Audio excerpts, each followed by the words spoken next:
To the CDC announcing significant changes to its isolation policy when it comes to positive COVID-19 cases. That's right. Now, there are several requirements that need to be met, including vaccination status and whether or not you're showing symptoms. The CDC says those who test positive do not have any symptoms should spend 5 days in isolation, down from 10.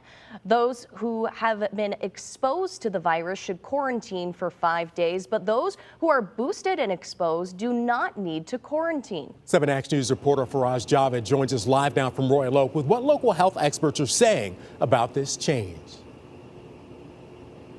Yes, Keenan. So CDC says that if you test positive for COVID-19 and are asymptomatic, then you can go ahead and quarantine yourself for 5 days instead of 10, followed by wearing a face mask for the next 5 days when you're around others.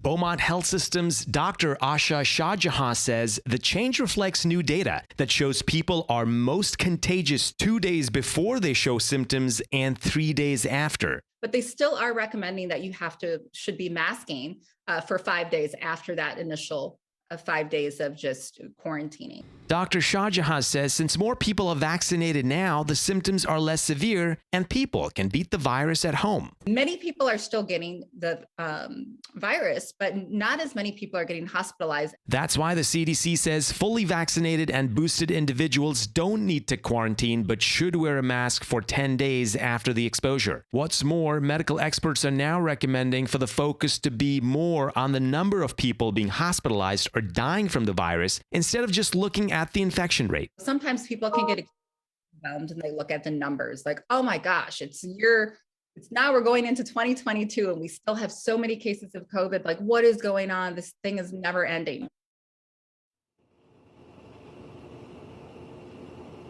Now, with the Omicron variant spreading rapidly across the U.S. and here in Michigan, doctors are still saying that data shows getting the vaccine is the best option. And of course, continue wearing your mask and social distancing wherever possible.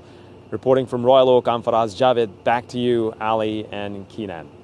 Yeah, Faraz, a little bit of encouraging news, but we're still far from over, especially with Omicron. Thank you for that report.